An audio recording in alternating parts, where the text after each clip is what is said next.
بسم الله الرحمن الرحیم. سلامونه ګران دوستانو، یو ځل بیا درته هرکلی وایم. زموږ د نن درس موضوع آی فریم ده په ایچ ټي ایم ایل کې. دا چې آی فریم څه شی ده، موږ تاسو څنګه رامنځته کولی سو، د هغه استعمال څه شی ده په ویب صفحه کې. مخکې له دې چې عملي مثال ته راسم، په لومړي سر کې راځم په دې اړه باندې لنډه تشریح درکوم. آی فریم موږ سره یو ایچ ټي ایم ایل الیمنټ ده چې اجازه ورکوي یو مستقله ویب پاڼه یا سند د بلې ویب پاڼې دننه پرته له ګډېدو څخه چې سي ښکاره سي موږ تاسو ته. تر ټولو مهم مفهوم د آی فریم چې د هغه دا ده چې دننه محتوا خپله ځان ته محیط لري.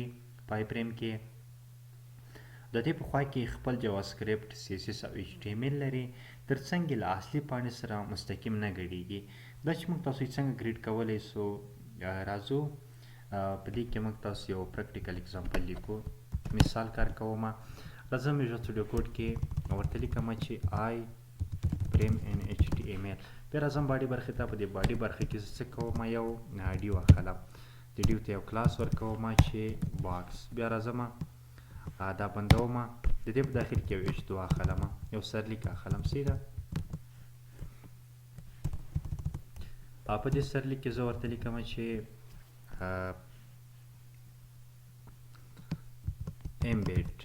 embedded البته ویب سایټ using iframe. سیده تر څنګ راځم یو پاراګراف اخلم او په دې پاراګراف کې ورته لیکم چې د آی فریم له لارې یوه بله ویب پاڼه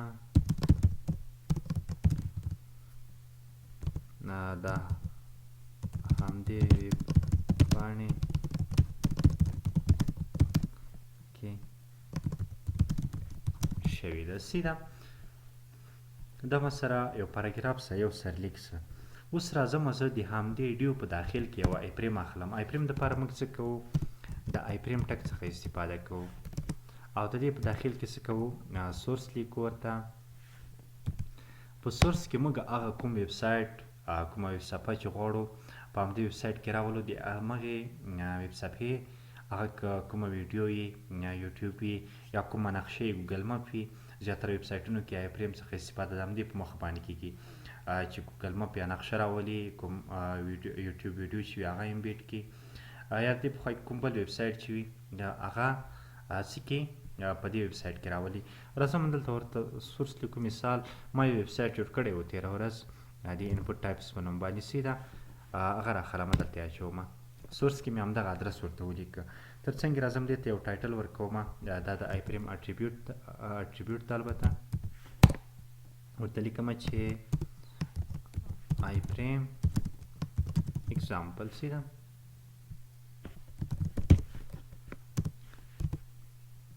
څه کوم، د دې په خوا کې موږ سره یو بل اټریبیوټ ده، هغه لوډینګ لیزي ده. دې لپاره یوز کېږي تر څو د آی فریم اکسیسیبیلیټي موږ تاسو سره روښانه کړي. یعنې کله چې موږ تاسو همدې آی فریم برخې ته نه رسېدلي، هغه مو خپله نه یخ کړي، نو هغه لوډینګ نه کوي، موږ ښکاره کېږي په نه. سیده کله چې موږ تاسو په هغه باندې پوینټر کېږدو یا وغواړو چې هغه اکسس کړو، څه به کوي، هغه به موږ تاسو ته بیا ښکاره کېږي. دلته ورته لیزي ویلیو ورکوو. دا کلوز کوم. راځم دې ته لږ ډیزاین ورکوم. سیده تر څو موږ تاسو ته په منظم شکل باندې ښکاره شي. راځم دلته سټایل اخلم. په ټایټل کې انټرنل سی اس اس کاروم.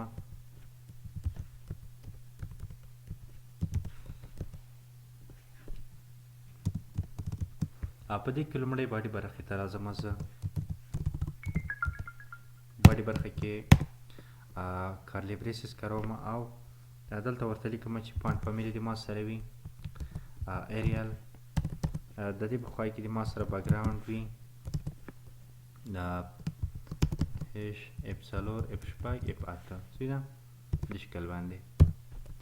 بیا راځم دلته ورته لیکم چې پډینګ دې وي موږ سره، البته یوازې پډینګ څلوېښت پی ایکس. دوم قدم کې موږ په ډیو کې یو کلاس اخیستی و د باکس په نوم باندې. دې ته لږ ډیزاین ورکوم چې ماکسیمم ویت دې موږ سره وي مثال 100% سیده چې ټوله صفحه ونیسي. دې په خوا کې د مارجین وي موږ سره اټو دې وي او بیکګراوند دې وي موږ سره د شکل باندې د ترڅنګ پډینګ وي 25 px او بارډر راډیوس دې 10 px د دې په خوا کې بارډر شادو البته باکس شادو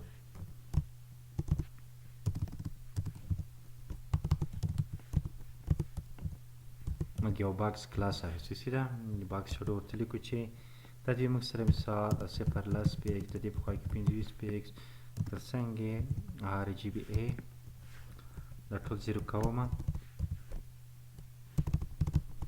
دا هم زیرو کوم دا هم زیرو کوم او راځم وروستی ویډیو چې دا څه کوم 0.1 اوس راځم موږ یو H2 اخیستی یو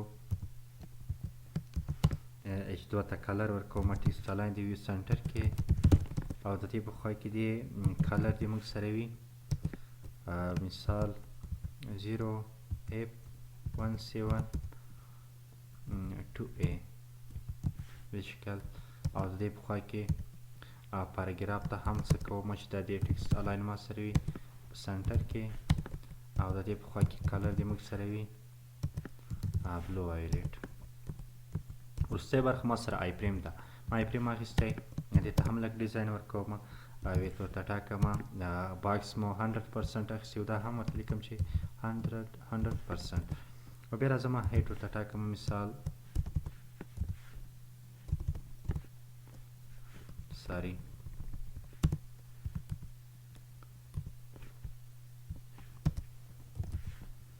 هیټ دی موږ سره 350 px او ته دې په خوا کې بارډر ورته ورکوم چې دا د نان وي نه دې ښکاره کېږي ترڅنګ یې بارډر راډیوس دی موږ سره مثال 10 px او مارجین ټاپ دې موږ سره وي 15 px که زه راسم دا اوس سیو کړم کنټرول اس کړم راسم فولډر ته دغه پروګرام خلاص کړم چې آیفریم په نوم باندې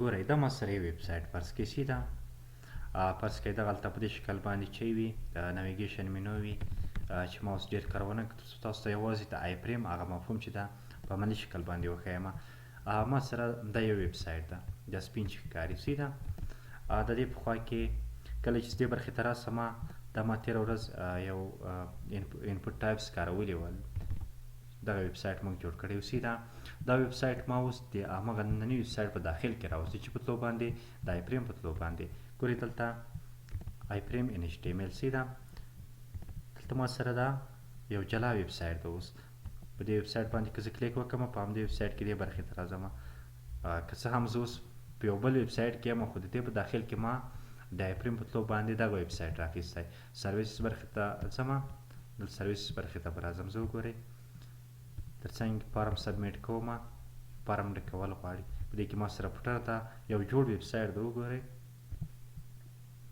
او دغه ما سره کراسم دلته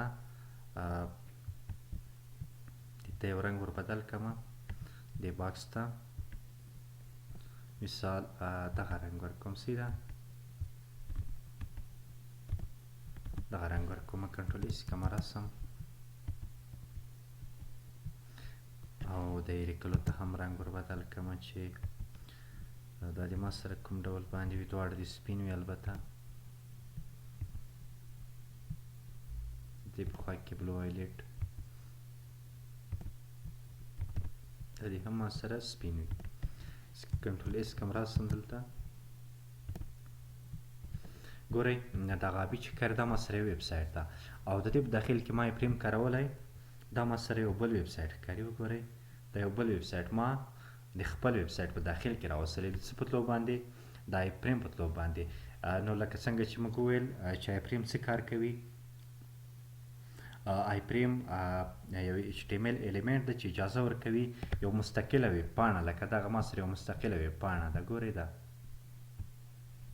چې په هغه کې موږ سره کوم برخه اباوټ سرویسز کانټاکټ برخه ده مستقله ویب پاڼه د بلې ویب پاڼې دننه پرته له ګډېدو څخه ښکاره شي. دا به په آیفریم کې راځي او ما سره به خپله ویب سایټ الریډي په منظم شکل باندې کار کوي. دا و د آیفریم هغه کوم رول چې په یو ویب صفحه کې ادا کوي.